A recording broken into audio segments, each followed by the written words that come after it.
Welcome to the Innovation Conversation, a podcast about innovators, both in business and real life. Hosted by myself, Ricardo Pascual, and Harry McDonough. This podcast is sponsored by OpenExperts.com. Open Experts is a place to go if you're looking to talk with top experts from around the world. That is open-experts.com.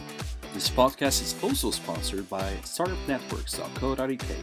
Startup Networks, it's an online forum where you can find all the resources you need to run your startup. From grants to investors to tips and tricks on how to be successful. Hi, and welcome to another episode of the Innovation Conversation. Today we are joined by Julia and Brendan from MyCena. Welcome. Thank you, Ricardo. Very nice to be here with you. Thank you indeed, Ricardo. Likewise. It's a pleasure having you both here. Would you like to tell our audience a little bit about yourselves and also what MyCena does? I'm Julia, the co-founder and the co-CEO of MyCena. MyCena revolutionized cybersecurity by doing encrypted access management. So in essence, up until now, 95% of breaches have been through logins, and there's 24 billion username and passwords on the dark web to purchase. It's very easy for criminals to just get into the system, move laterally, find privileged access, and launch ransomware, supply chain attacks, interrupt businesses, or even just stay in networks for espionage. So we stop all of that by making sure that the employees never make or know the company's credentials. In the same way that you don't let employees make the keys to access the office. Okay, interesting. And how exactly does it work? Like, do you have a system that automatically generates passwords? How does it work? It's actually in two parts. The user every morning opens a desktop or mobile application, and it goes through. He or she goes through multiple levels of security. So a 2FA, 2 security questions, and then the fortress is open for the day. Then anytime during the day when they need to find a credential to open a system, they need to enter a PIN to go to the bronze level where the lowest sensitivity credentials are stored. If they want a medium sensitivity credential, from the bronze, they need to put a lock pattern to get to the silver level. And if they need the most critical credentials, things like banking servers, from the silver level, there's another gate where they need to put a passphrase, and that will take them to the gold level. So that's how the system is layered, so that there's no single point of failure. And meanwhile, all the credentials are actually uploaded by the company. It's not at all up to the employees to create passwords, no passwords, manipulate passwords. They just use them like keys, and all they need to do is to actually click on the right credentials, like they would put a key in the door, and then the system's door gets brought up to them onto their screen, and the credentials are being pushed into that page, so that they never see that password ever, and so they can't give them away, they can't get intercepted. How did you come up with the idea? Was it the case that someone hacked you and you guys both got very frustrated with it, or what's the story behind it?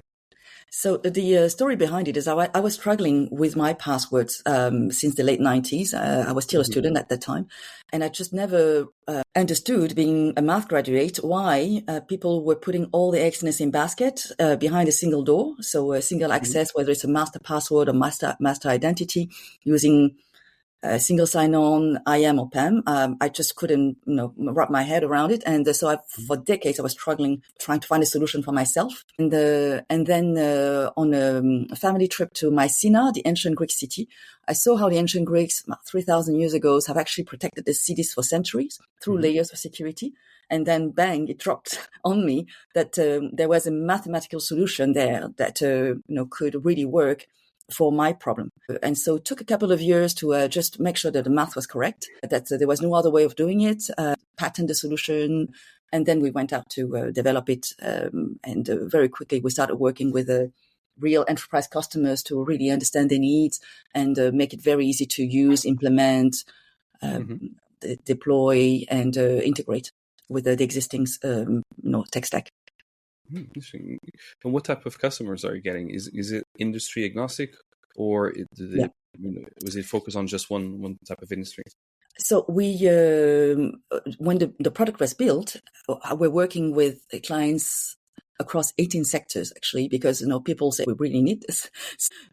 But can you do this for us? Can you do that for us? And that actually fed into what the MyCena solution ended up being, which we launched last summer. The very sophisticated solutions that's completely industry agnostic. So it works for small organizations as well as for very large organizations. We have an access kit to accelerate deployment. It just turns out that recently we've got a lot of requests from the financial sectors for information demos and so on. So it looks like we quite heavily being drawn towards servicing that industry at the moment.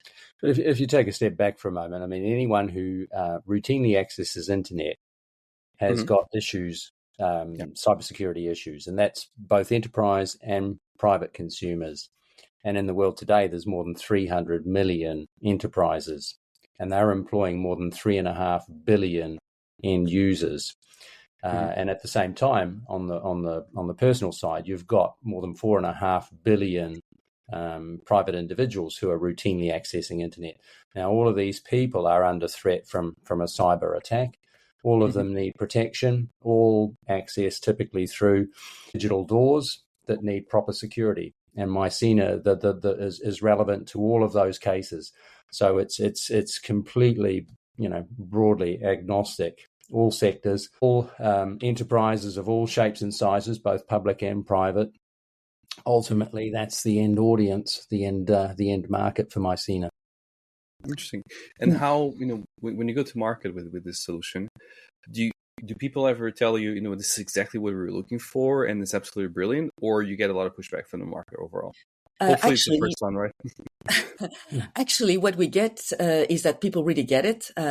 First, they say this is a no-brainer. It should be everywhere. And if you start telling people that in the physical world, you never let employees make their own keys to access the office. So why do you let them make the passwords to access your systems and data, which they can access from anywhere? People tell us it's an eye-opener, it's a no-brainer. They never thought about a problem this way. We are opening their mind to something that never even considered before as being possible. And we are completely changing the cybersecurity from around access, from managing passwords and identities, which is a big vulnerability, to risk management, which is layering access, making sure that the human vulnerability layer disappears, and basically the company with MyCena has full control and governance over its access, just like they would in a physical building.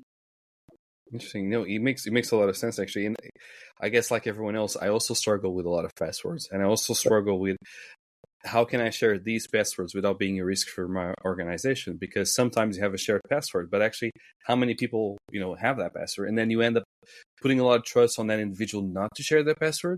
But at the same time, the risk for them to share the password for your business is actually quite high. So you want to eliminate that. So it makes perfect sense. You often also get, the end users, the employees are using their passwords from their personal life for their business access as well. Yeah. Which is an added layer of risk. But your response just there, it makes sense. It makes perfect sense. I mean, that's the reaction that we get time and time again from customers. I think with a lot of some of the greatest inventions in human history, that's the sort of after the fact. Yeah, it makes sense. Why didn't someone think of that before? It always seems more obvious after the fact, and the problem, you sort of people are grappling with, but then something comes along. And it makes sense.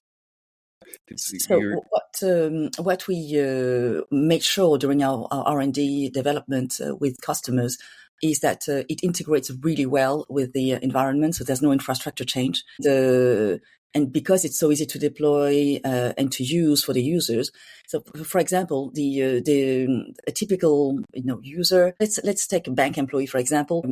They would have, let's say, 30 URLs to open every day, 30 systems, internal and external. And they would open a notepad with all these URLs and another notepad with the passwords that they need. So you get huge vulnerability in having passwords in one notepad in the first place, but also the the pain of having to go to the page, find the address, then go and type your username, your password, and maybe it's actually not the right password. So you actually need to try 1 time, 2 times, 3 times across multiple systems. It's a lot of waste of time. And for people who don't write it, they try to remember the 15, 20 passwords that they may have in their head. And often they end up not remembering and having to reset a password. That costs a lot of money. And so not only does MyCena eliminate the need for people to create, type, remember, forget, reset passwords, but for company point of view, they can save up to 50% of the IT help desk cost just because people don't have passwords to reset anymore. And if you think that from a Forrester study, one password reset can cost $70 you're talking about huge cost savings. Just on that, we calculated for the FTSE 100 alone that they are spending close to £2 billion a year on password resets, and that's totally unnecessary. Money down the drain. Some staggering numbers, and that's just the FTSE 100. It's a bit scary. It's huge. Because I remember working for companies that had double authentication, and every time that failed, it was such a loss of productivity because you end up wasting, if you're lucky, just 10 minutes. But if you're unlucky, you waste half a day just trying to fix that, and then need to go and talk with the IT guy. But then the IT is just getting, an email from your own personal account because there's no other way of reaching him or her. And like, hey, can you reset my password? Yeah, sure. But why can't it just becomes an absolute, nightmare. Well, it's interesting you flag that. We've got some customers that have talked to us about there's a phenomenon called password burn. And that's where the employee deliberately mistypes their password 3 times in a row and then gets locked out of the system. So they can't work. It's a good way of getting an extra holiday, right? Indeed. That's good. But I know I struggle with that a lot, and this makes good sense to have a different way of doing things. How do you, when we talk about other things that are being implemented right now, like AI and quantum computing, how much safer is it by using MyCena compared to traditional ways? Mm-hmm. So from the threat of AI point of view, the fact that people don't know the passwords means that they can't get scammed by AI fakes, and give the passwords away to someone that they would otherwise trust. Because you don't know it, so you can't even give it away to someone you can trust. And from a quantum point of view, all our credentials are highly secure, and they use multiple combinations of encryption. So it's not straight. You can increase the password length to 20, 30, 40, 50, infinitely actually, because you don't need to know the password. So you can generate as long a password as you need, which means that even for quantum computers, it would take trillions of years to crack a password. And if you're lucky, and then once you've cracked one, because with MyCena, all your locks have different keys. You would need to crack the 10,000 other locks to really have an impact on the enterprise. So that makes the business of breaching through logins completely economically unviable for criminals. So they would actually move to another trade. Yeah, one of the beauties of the technology is the fact that people never know passwords. And when people never know passwords, you can have a unique key for every single access point. And with that, you containerize risk to the individual digital room, the system, the specific system or database. So you've got segmentation to the maximum. And from a risk management standpoint, it's the best of worlds, as opposed to what you have today, where all of the existing access management solutions run on the basis of single sign-on master entry points. And that, from a risk management standpoint, is virtually the worst of all worlds, because if somebody phishes or intercepts that key and enters, they have the freedom of the city. They can go and roam everywhere and anywhere, up and down a supply chain. This is one of the main sort of drivers of the scale of systemic risk that is building in the world today. It's frightening the daylights out of the insurance industry, and the insurance industry are really under threat. Lloyd's of London, I think about a month and a half ago, published their outlook for the year ahead. And the two big topics were natural catastrophes, climate-related events, and CyberCat.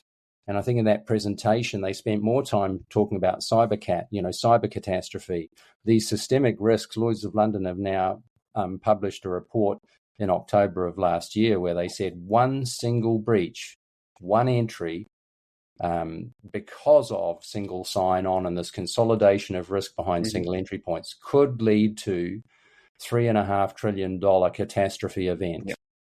Bigger than anything the world has ever seen. So the risks are tremendous, and the beauty of MyCena is with one unique and powerful key, and nobody knows it, and that segmentation to every digital door, every access point, that containerization of risk completely eliminates that systemic risk. Makes sense. And it's something that I think a lot of people are thinking more and more, which is the way we do things right now. It's obviously very inefficient, but at the same time, when we start thinking about AI and quantum computing, I think, is this really that safe? Because the way you just described it actually isn't, and the risk is gigantic, right? So it makes perfect sense. And how are you finding, like, when you go over and talk with investors, are they super receptive to the idea? They get it straight away? How are you finding that process? Because I know you're still fundraising, so how is that going on? Overall, don't tell me all the specifics. Just tell me the overall. So everybody gets the logic that we put forward, and everybody thinks that everybody should, all companies should be already using it, and so on. Now the question is, how do you make this adopted widely by all these different industries? I mean, think of healthcare, for example. The maturity of healthcare technology is still very low. Who do you talk to really implement something like that in the healthcare industry? Think about United Healthcare in the US. That one breach of change IT system has cost them over $1 billion. Where people couldn't get a prescription, and all and other incidents where all the patients' data were leaked. I mean, these are the most private. When you're sitting on huge troves of information like patients' data, and you still let employees make their own keys to access that data, you're putting a lot of risks on the individual for not disclosing that password to the rest of the world, really. And there's a chance that password is already leaked, because there's 24 billion passwords in the dark web to start with. Any company who does not want to be on that list now and forever should be using encrypted access management system so that the employees are not vulnerable to being hacked. Interesting. And so what do your growth plans look like? I'm sure you want to conquer the world, because it seems like you have a perfect solution for a lot of industries and solves a lot of really big problems.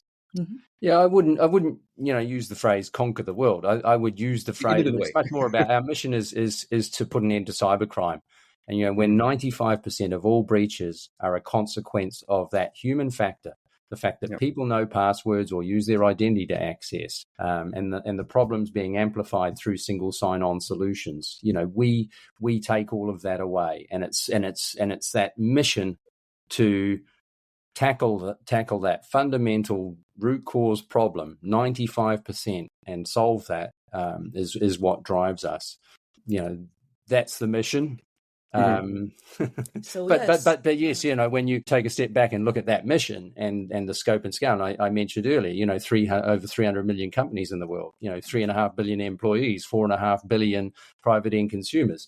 I mean, you're talking about a huge problem. Cybercrime today costs the world approaching $10 trillion a year. If it was a country, it'd be about the second or third largest country in the world. It's a massive, massive problem, and it's getting bigger and bigger, and we can make a big impact on that.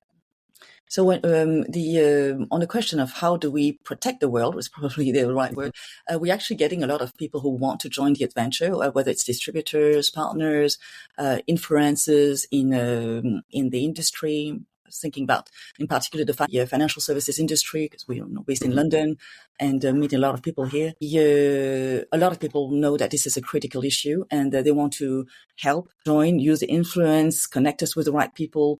And we're getting a lot of meetings. Hopefully we'll be able to crack one sector first, and then the rest will follow. Yeah, it just makes good sense to me, to be honest, because I have work in financial institutions. I know how complicated it is, all the passwords, and I know how big of a risk it is. So having something that overcomes that challenge and also offers me a lot more guarantees as as a business owner as well, just makes good business sense, to be honest. It's perfect.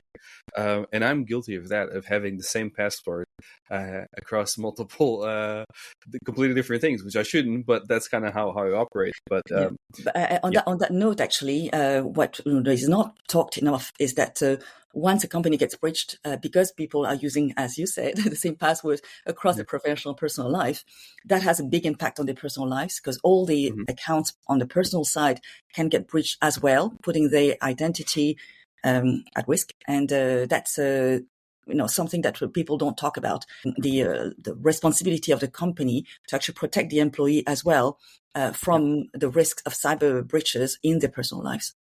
Yeah, it makes good sense. I mean, the way, for example, I operate is there's different risk passwords, and there's the ones that are very high risk, and those are unique access, so they're not share with anyone, only I know them. And then there's the ones which are more like the Netflix password. A lot of people know my Netflix password. So that's more, and it's when it comes to social engineering, people can probably think, maybe use the same password for something else, because it just follows the logic. Obviously, I don't, because I understand how you would do that. But then I guess a lot of people don't do that. They just use, I don't know, their kids' names or the favorite pets or something like that. So you're already better than a majority of people. But even the password, which is very high risk, which you keep for yourself, if someone throws a fake page at you and you think it's actually the genuine page, you can type it in, and then that's get without even you knowing, actually. That's phishing. Yeah, phishing is always a risk. I think most people are not that aware of what phishing looks like, because you always get this really nice email. Here, click the link, or it's from the bank. You need to call us straight away. Do I? I'm not so sure.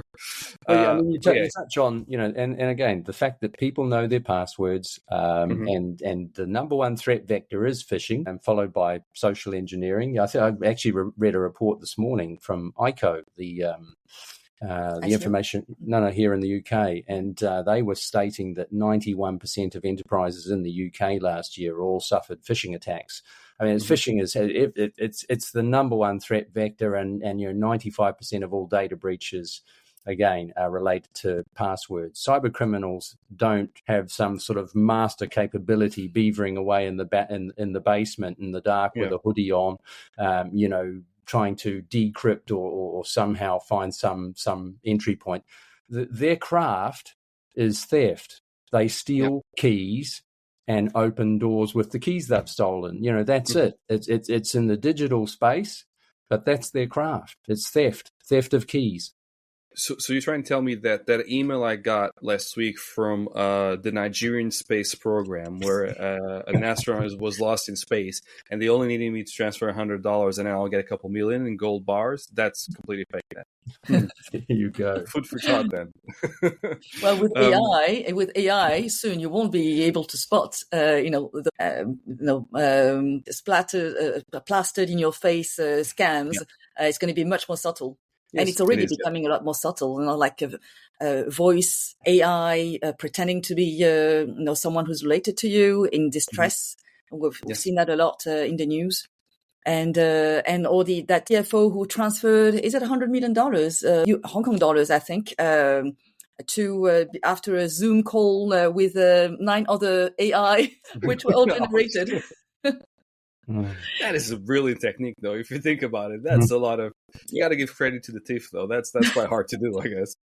But no, the latest one I've heard about was there was a big scam here, I guess in Portugal and Europe, where you get a text on your phone saying, "Hi, it's your dad or it's your mom. I need some money or something like that. Can you please send it straight away because I'm in trouble?" And then people would just send it straight away. They wouldn't even question who it is. But it's a big risk. And so I always like to ask a little bit of a personal question, which is, what makes you wake up in the morning and feel inspired? What's that one thing? Like, what gives you inspiration to build all this, and also what keeps you pushing forward when times get rough? Well, it's a roller coaster journey for sure. And working in cybersecurity is not the easiest of industries. But I think the fact that we have this technology which solves such a big problem in the current world, we can eliminate cybercrime and do that in an easy manner for the user. So we do the hard work so that other people can understand cybersecurity and do it properly. I think that's in itself, it's a great mission to wake up to and to keep going. And what about good books? What's the book you're reading right now and you actually recommend to people? Not your favorite book, because just in case you're using the author's name as a password, but like the latest book you read. Excluding business books. You can include business books as well. That's completely fine. Yeah, I'm actually reading about 20 books at the same time at the moment on different subjects. Some okay. Of them, that I've already read. Some of them new. So and I can tell you. So there are obviously a lot of business books.